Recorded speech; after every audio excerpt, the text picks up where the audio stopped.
Que ton cas à toi soit différent. 2025, planifie ton caractère. Mais comment tu vas faire? Quand j'ai dit planifier, ça dit fais un plan. Je ne sais pas si on dit décide. J'ai dit planifie. Dans les suggestions de planification, la première chose que tu vas devoir faire, la preuve, planifier ton caractère, ça veut dire décide d'être quelqu'un qui aime Dieu. Décide que ton caractère va se résumer à agapé, l'amour. Je n'ai pas entendu. Décide que tu seras la ressemblance, le visage de l'amour. Décide que tu seras la manifestation de l'amour de Dieu. L'amour n'est pas naïf. L'amour est simplement l'amour. Il a plusieurs tranches, comme l'orange.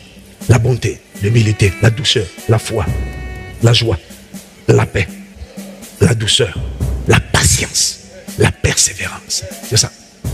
La tempérance. Décide que tu vas ressembler à Dieu.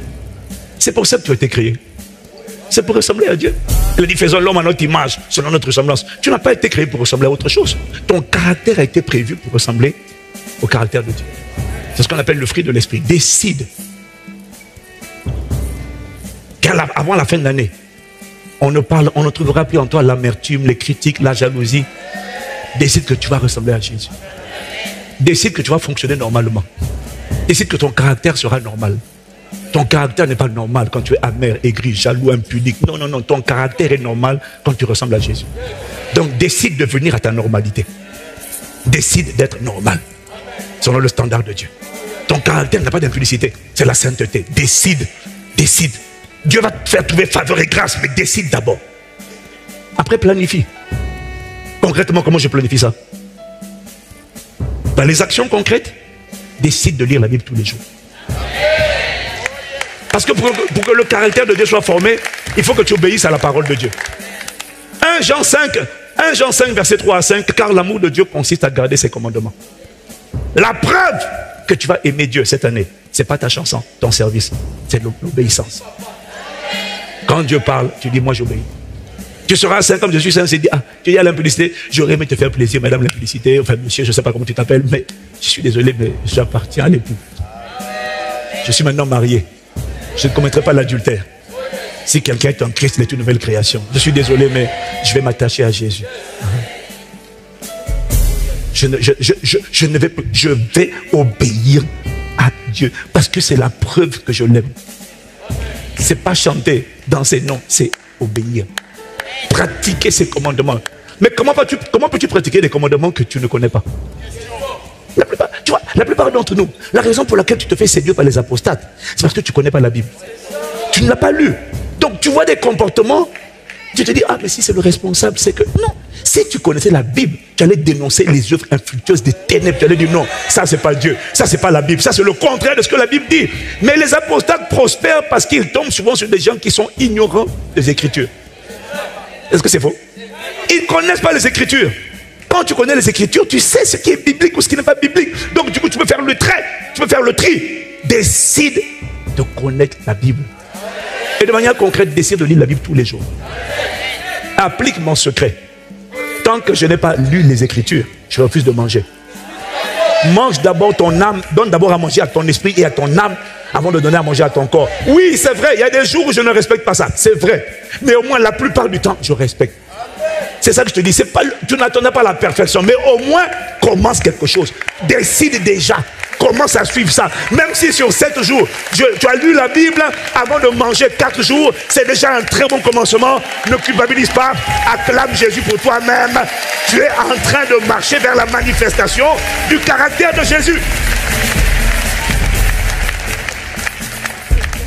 Décide.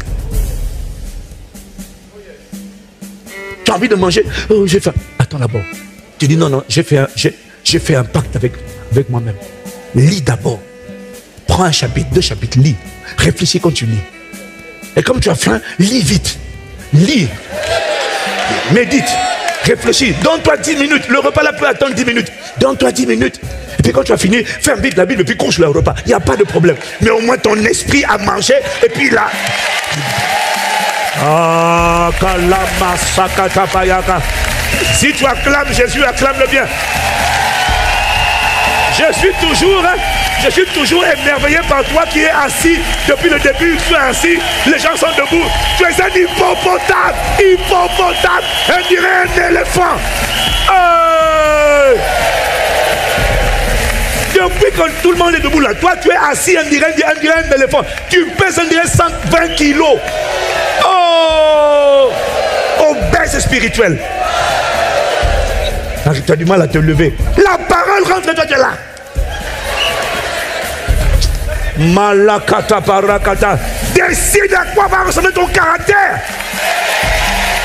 Et planifie-le. Lis la Bible.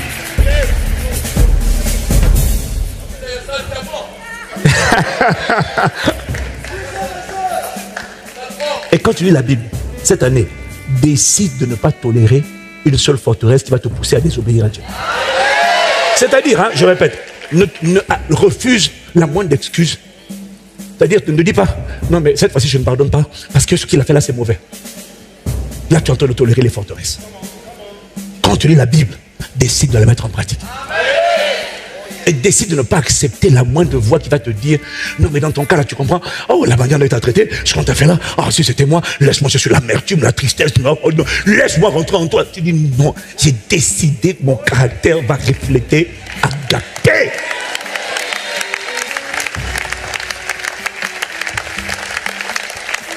Je veux ressembler à Jésus. Ce n'est pas une chanson, c'est un soupir. Je n'ai pas la capacité, mais j'ai la volonté. J'ai la décision. Je la traduis avec mon chant. Mais je t'en supplie, ne me laisse pas ressembler à un autre que toi. Je n'ai pas été créé pour ressembler à un démon, à l'impudicité, à la colère. Ah, s'il te plaît, accorde-moi la grâce de te ressembler. Fais ça ta prière. Mais pose des actes. C'est ça la planification. C'est pas juste rester à la décision. Pose des actes, planifie-le. Comment? Décide de lire, décide d'appliquer. Et tu as le droit même de demander à quelqu'un, écoute, cette année, si tu vois que j'ai un comportement qui est en train de m'éloigner vers la ressemblance et l'image de Dieu, si tu vois que j'ai tendance à me lamenter, à critiquer, je te demande s'il te plaît, reprends-moi. Trouve un bon ami, trouve un bon ami, une bonne amie, des vrais amis. Pas des gens qui te disent, je te comprends, il y a de quoi être amer, hein, franchement. Là, tu as affaire à un ennemi de ta destinée. C'est un ami de ta zone de confort. C'est un ami de ta chair. Ce n'est pas un ami de ton esprit. Fais un pacte avec un ami. Et des amis dans l'église. Dis-lui, si tu vois que je suis en train de dévier, si tu vois que ma manière de faire commence à t'inquiéter, elle est en train de s'éloigner des Écritures, s'il te plaît, reprends-moi. Avec douceur et respect. Même si tu dois, même si je te dis, je ne te parle plus, perds mon amitié plutôt que d'essayer de garder mon amitié et puis de me bercer dans la séduction, s'il te plaît. Ma Bible dit dans Proverbe, ma Bible dit, c'est où? Ma Bible dit ici, quelque part, là, j'ai noté ça. Oui, dans Proverbe chapitre 27, c'est ça, verset 6. Un ami qui te blesse te prouve par là sa fidélité. Mais un ennemi multiplie les embrassades. Méfie-toi des ennemis. Tu fais des bêtises et puis ils sont là. Oh, c'est bien, vraiment. Oh, vraiment. Non. Choisis la personne qui va te dire la vérité. Qui va te dire, je suis inquiet. Parce que là, ce que tu fais là, je me sens inquiet pour toi. Je sens que tu es en train de t'éloigner de ce que tu avais décidé en début d'année. Voilà. Parce que des fois, on a besoin de quelqu'un pour nous aider. Le fer aiguise le fer. La sœur aiguise la sœur. Le frère aiguise la sœur. J'ai besoin de quelqu'un pour m'aider.